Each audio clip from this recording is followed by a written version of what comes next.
Ang tradisyonal na media ay dumadaan sa malalim at mabilis na pagbabago, kaya't halos hindi na natin ito makilala, lalo na tayong mga may edad na. Marami sa mga Jewish na media ang nadadamay sa pagbabagong ito, na may mga bawas sa budget at kumakaunti na rin ang audience, lalo na sa mga lugar na nakasanayan ng lahat na tingnan. Paano umaangkop ang American Jewish media hindi lang sa mga pagbabago sa mas malawak na mundo, kundi pati na rin sa mga panloob na pagbabago sa mga komunidad ng mga Hudyo sa US? Makakausap natin ang presidente ng American Jewish Press Association, si Amy Eden, sa linggong ito sa American View.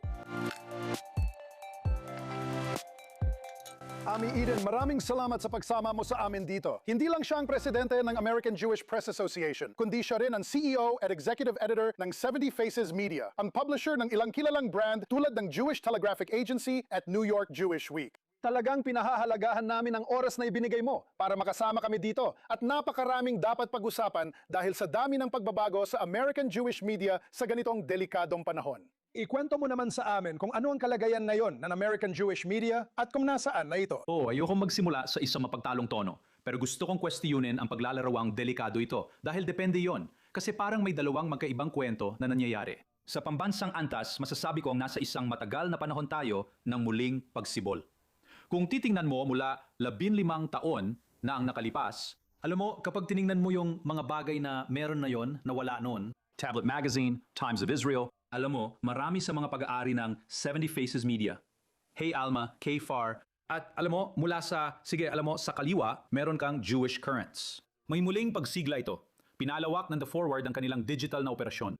Alam mo, marami pang halimbawa ng media na matagal na, tulad ng mga dekada o daang taon na, gaya ng JTA, Moment Magazine.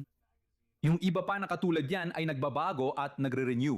O kaya may mga bagong pumasok na talagang gumagawa ng kapanapanabik at kawili-wiling mga bagay sa buong political at religious spectrum. At maganda ang takbo niyan. Kasabay niyan, meron taring alam mo na, yung mga creator tulad ng mga influencer, podcaster, at mga Substack writer. Hindi nauubos sa mga boses na nakatuon sa mga Hudyo sa ganyang kapaligiran. Sa tingin ko, maraming mga hamon at mga sakit ng ulo para sa Jewish media sa lokal na antas. At pwede nating pag-usapan kung bakit ganon.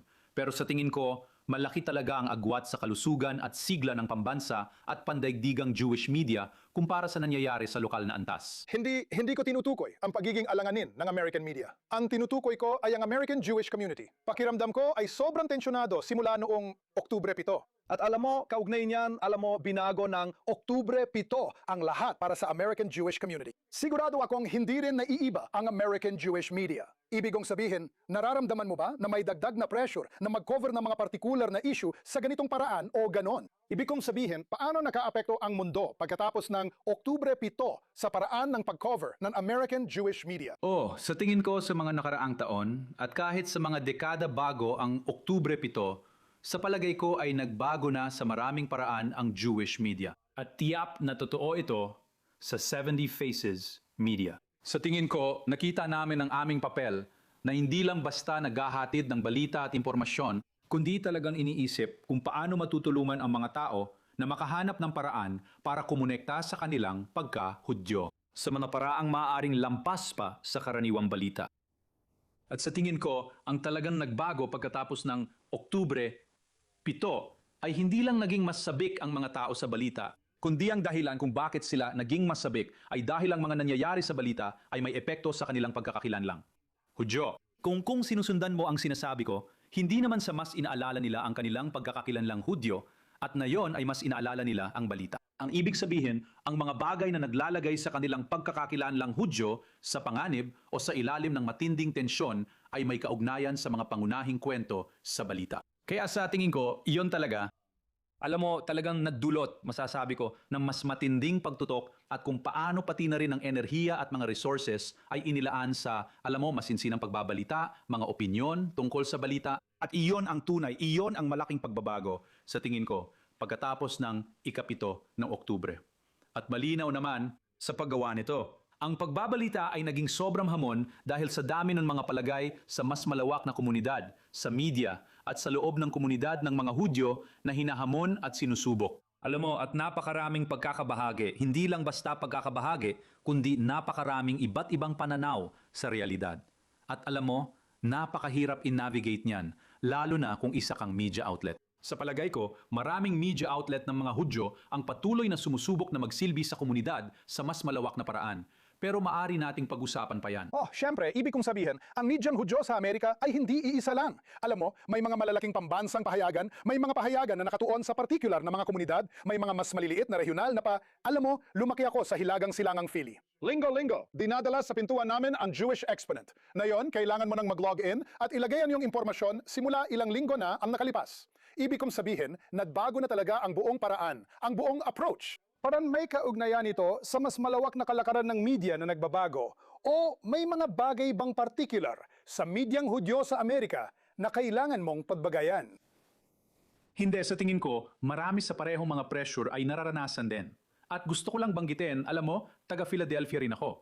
At ang una kong trabaho ay bilang wire editor sa Jewish Exponent. At alam mo, noong panahon na yon, ang pinakamakakapal na edisyon ay umaabot ng 96 hanggang 120 na pahina bago ang Rosh Hashanah at Pesach. At alam mo, noong panahon ng tag-init kung kailan maliit ang diaryo, maaring 48 na pahina lang ito. Tama ba? At ngayon, ang isang 48 na pahinang dyaryo ay magiging kamangha-mangha na.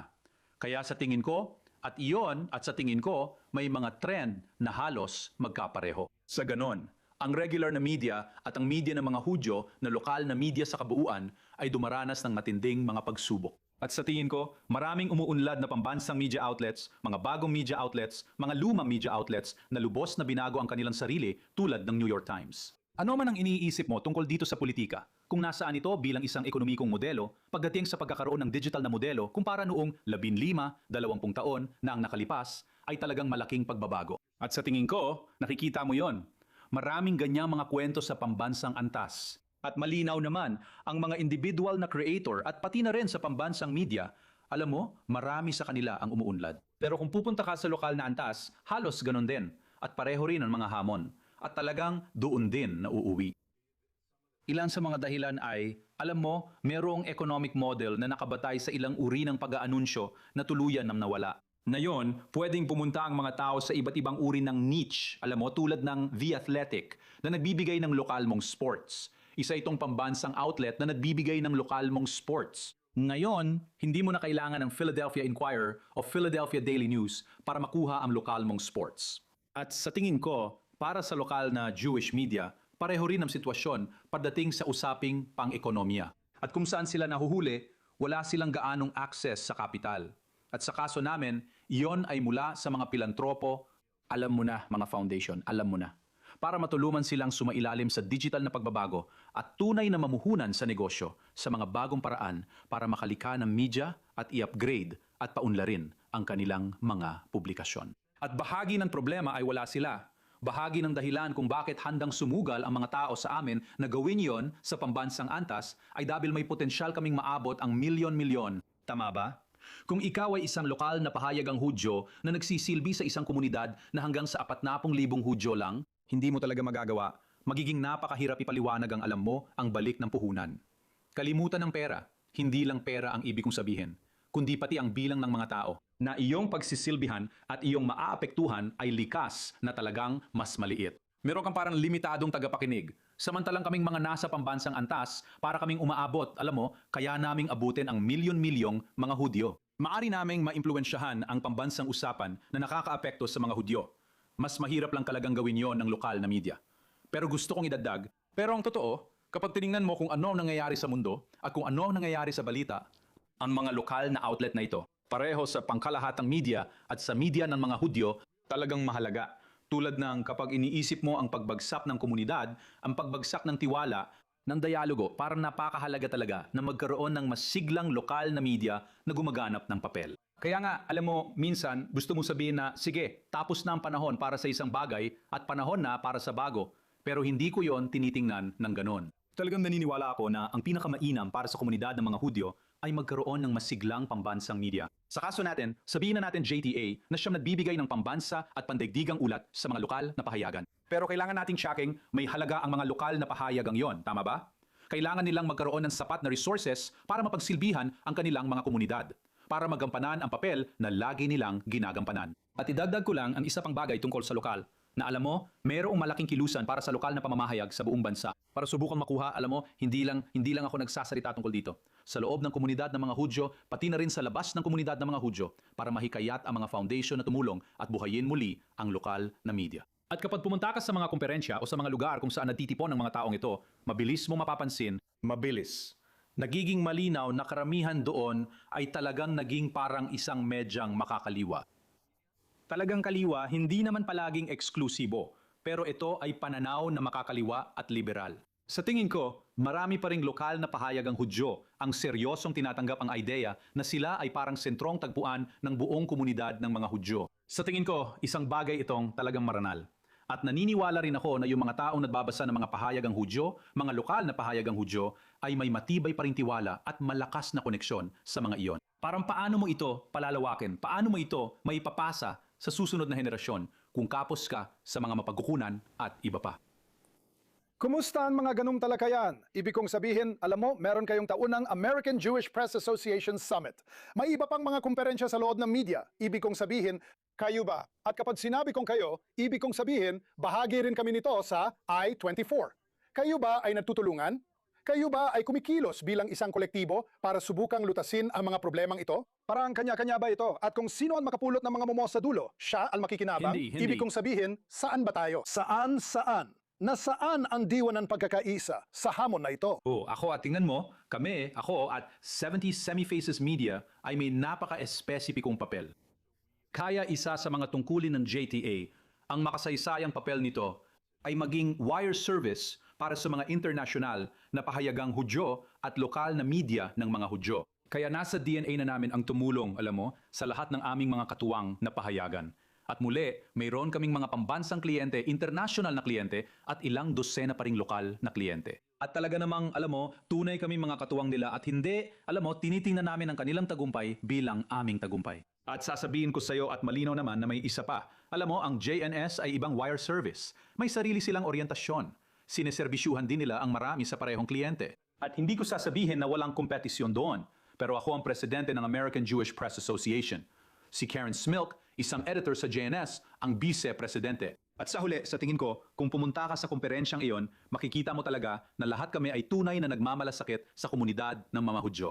At hindi yun palaging nauuso, alam mo, hindi ibig sabihin na pare-pareho kami ng opinyon kung ano ang makakabuti sa komunidad ng mga Hudyo. Pero sa tingin ko, sinusuportahan namin ang isa't isa. Sa tingin ko, gusto naming, alam mo, lahat ng iba't ibang sektor ay magtagumpay. At muli, hindi ko sinasabi na walang mga tunggalian, walang tensyon minsan, o alam mo, na walang right-wing media at left-wing media na may, alam mo, maaring magkakaiba ang tingin sa isa't isa. Alam mo, sa negatibong paraan.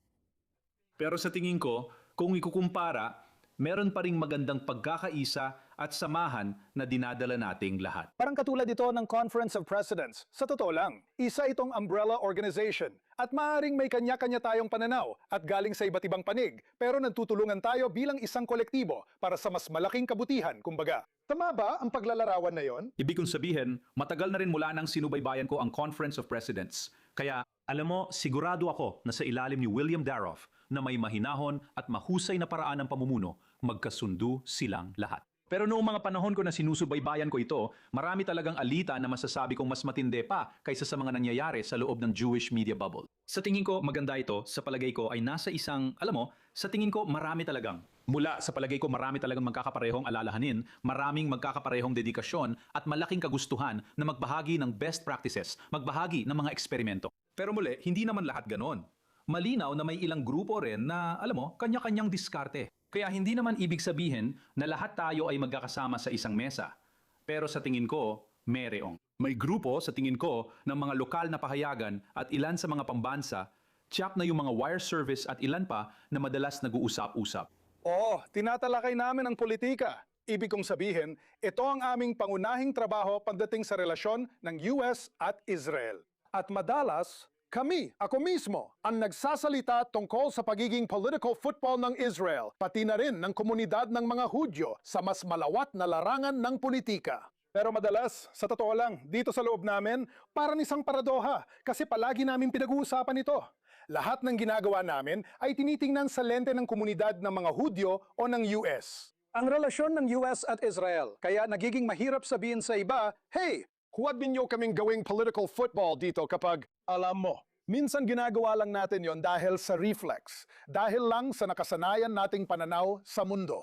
Ang mas malawat na American Jewish Press, nararamdaman mo ba na may kamalayan na oo, kailangan nating talakayin ito mula sa pananaw ng mga Hudyo, pero sa parehong panahon, maaring nagbibigay tayo. Hindi ko alam, maling impresyon. Kung walang mas magandang salita na dapat lahat ay makita ang mga bagay sa pananaw ng mga Hudyo rin, imbes na sa ibang paraan. Tingnan mo, sa tingin ko, may trabaho tayong kailangang gawin. At sa tingin ko, ang realidad ay karamihan sa atin kahit saan man tayo sa politikal o relihiyosong pananaw. Sa palagay ko, karamihan ng panahon, ang focus natin ay kung paano natin mapaglilingkuran ang ating mga tagapanood ayon sa kailangan nila. At hindi ko iniisip na ginugugol natin ang sobrang oras dito, alam mo yon? At siguro para sa ikabubuti o ikasasama. Parang hindi ko iniisip na ginugugol natin ang sobrang oras sa pag-iisip. Paano tayo, parang kung pinaglilingkuran natin ang ating komunidad sa ganitong paraan, sa paraang kailangan nila, magkakaroon ito ng epekto sa iba pang bahagi. Hindi ko iniisip na iyon talaga ang nagtutulak sa karamihan ng Jewish media. Sa tingin ko, iniisip namin kung sino ang aming mga tagapakinig, kung ano ang mahalaga sa kanila, kung ano ang kailangan nila. At sasabihin ko, sa tingin ko, may lumalaking grupo ng mga Amerikanong Hudyo na hindi na sila, lalo na silang hindi nagtitiwala sa mainstream media. Dati, masasabi ko na yon ay parang usapin lang ng mga nasa kanan. Alam mo, sentro ng atensyon, alam mo, focus. Sa tingin ko, mas malawak na ang hanay ng mga tao na hindi komportable o hindi nagtitiwala sa mainstream media. Pero marami pa rin sa mga taong yon ang gusto pa rin ng totoong pamamahayag tungkol sa komunidad ng mga Hudyo, tungkol sa Israel, alam mo, tungkol sa mga internasyonal na komunidad ng mga Hudyo at hindi natatakot magsagawa ng totoong pamamahayag. Pero gusto nilang malaman na ang pamamahayag na iyon ay nagmumula sa mga outlet na kapareho ng kanilang mga pinapahalagahan na may parehong batayang paniniwala. Na alam mo, na pakiramdam nila kapag nagbabasa sila ng isang mapanuring artikulo. Hindi dahil, alam mo, hindi naman na negatibo ang motibo, alam mo, na hindi ganon. Alam mo na, at sa tingin ko mahalaga yon sa mas marami pang tao paysa dati. Alam mo, bago ang ika-7 ng Oktubre. Pinag-uusapan natin yung unti-unting nababawasan ng mga nanonood, nababawasan ng mga subscribers, at yung pangangailangan na maghanap ng mga bagong paraan at bagong landas. Sa loob ng Amerikanong Jewish na media, saan mo nakikita yung mga bagong mambabasa, tagapakinig, at mga bagong subscriber? May sapat bang audience para doon? Sa tingin ko, isa sa mga benepisyo na meron kami sa Pitumpu Faces Media, isa sa mga tunay naming lakas, ay gumagana kami bilang isang portfolio ng mga brand. Kaya marami kaming iba't ibang publikasyon. At kapag ginawa mo yon, pwede kang tumutok sa iba't ibang audience na may iba't ibang pananaw. Alam mo, nabanggit ko kung paano may mga magkakaparehong pananaw, pero kahit sa loob ng komunidad ng mga Hudyo, alam mo yon, marami pa ring iba't ibang edad, iba't ibang pananaw, iba't ibang antas ng kaalaman. Kaya natin magkaroon, alam mo, ng JTA na maaaring nagsisilbi ito sa mas tradisyonal na audience. Hindi naman relihiyosong tradisyonal, pero tradisyonal na audience, siguro medyo mas matanda ang edad.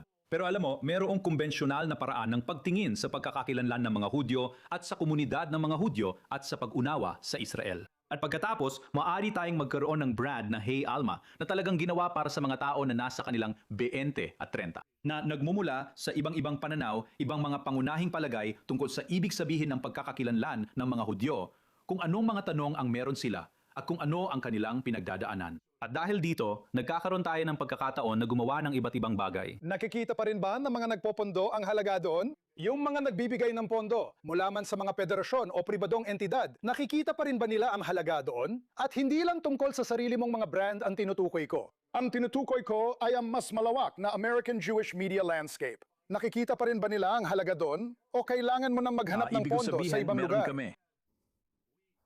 Kung dati, 10 taon na ang nakalipas, 2 lang ang mga foundation na nagbibigay ng pondo sa amin ng higit sa, alam mo na, 6 figures. Ngayon, 8 na, di ba? Sa tingin ko, mas mataas pa ngayon ang antas kaysa dati. At sa tingin ko, maaari ka ring sumangguni sa iba pang mga media outlet na matagumpay sa paglikom ng pondo sa mataas na antas. At tingnan mo, naglagay din kami. Naglaan kami ng pagsisikap para bumuo ng isang negosyo sa pag-aanunsyo nito ang nakaraang 10 taon, na lumago ng 6 na beses mula nang simula naming bigyan ito ng pansin. At nabanggit ko yan. Kaya malaking bahagi ng kita na yan ay dahil sa non-profit sector ng komunidad ng mga Hudyo na nakikita ang halaga ng pag-abot sa aming mga tagapanood. Kaya oo, sigurado. At pagkatapos, meron kang mga gumagamit na alam mo na nagbibigay sa amin ng pera ng direkta at lumalaki yon. Pero balik ako sa mga pilantropo. Sigurado akong maraming pambansang Jewish na media outlet na mahusay ang ginagawa pagdating sa pagbuo ng mas malaking base ng mga mapagkawang-gawang taga-suporta. Ang mga pagbabago sa loob ng Amerikanong komunidad ng mga Hudyo at ang ibig kong sabihin, pwede nating pag-usapan ito. Libo-libo sila, pero particular na yung mga mas nakakapagbago talaga. Nagbibigay ba sila ng lakas sa mas matatag na media ng mga Amerikanong Hudyo o nadlalagay ba sila ng mga hadlang sa paglago nito? Alin? Hindi ko narinig yung sinabi mo.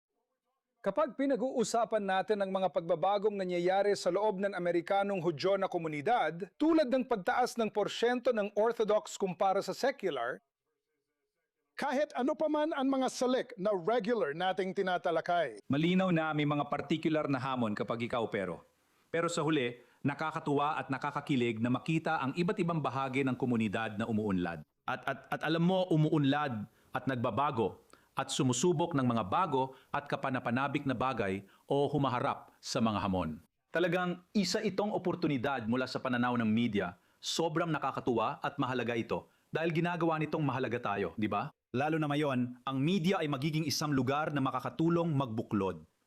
Alam mo, sinasabi namin sa aming mission statement na kami ang digital connective tissue sa komunidad ng mga Hudyo.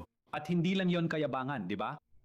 Ang mga media outlet ay isang lugar na may kakayahan at flexibility para makarating sa marami. Maraming iba't ibang uri ng tao ang tumutulong sa iba't ibang komunidad na matutunan ang tungkol sa isa't isa, mas maintindihan ang isa't isa, kahit na hindi iniiwasan ang mga pagkakaiba at hindi pagkakasundo. Kaya, habang mas nagiging iba-iba ang komunidad mula sa pananaw ng media, oo, may ilang maliliit na hamon na dala nito. Pero sa huli, iyon ay isang malaking at kapanapanabik na papel para sa atin na magampanan pagdating sa pagsasalin, pagkonekta at pagdadala ng iba't ibang uri ng tao na magsama-sama. Talagang nakakapanabik ito. Mayroon tayong mga 2 minuto na lang dito. Gusto kitang tanungin, ano ang susunod dito? Ano ang susunod na malaking hakbang na tinitingnan mo pagdating sa American Jewish media? Ang susunod na malaking hamon, ang susunod na malaking bagay.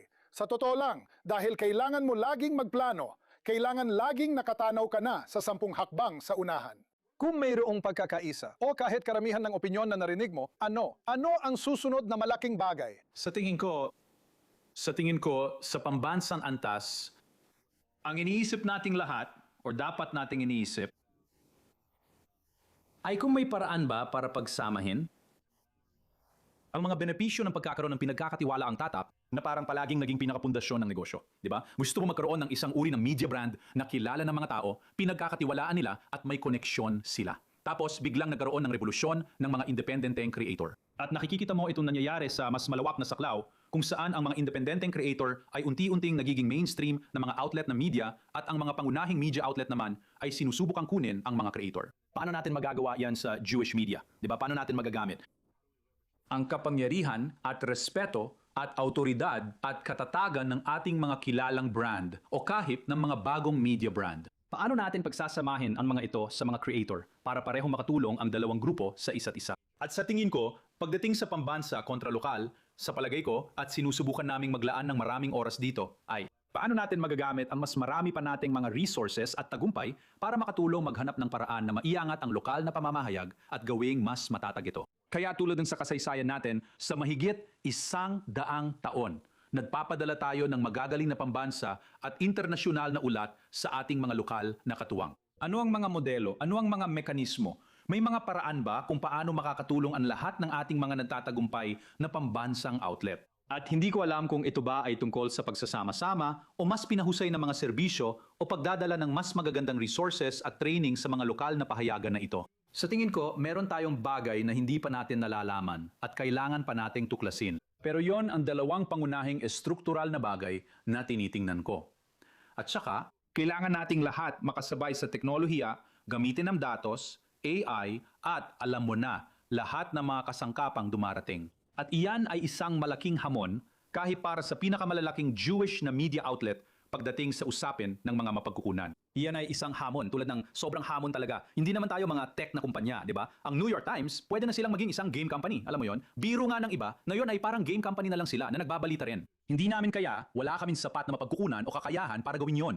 Kaya parang, paano? Pero paano ba kami makakasabay at mapapakinabangan ang mga makabagong teknolohiya para mapagsilbihan ang aming mga mambabasa? Parang iyon ang isa pang malaking bagay. Kapanapanabik na panahon, maraming salamat sa oras na ibinigay mo sa amin. A.V. Eden, ang presidente ng American Jewish Press Association at ang CEO at Executive Editor ng 70 Faces Media. Talagang pinahahalagahan namin ito, Avi. Salamat Mike, masaya akong narito. At makakausap ka namin ulit sa susunod na linggo dito sa American View.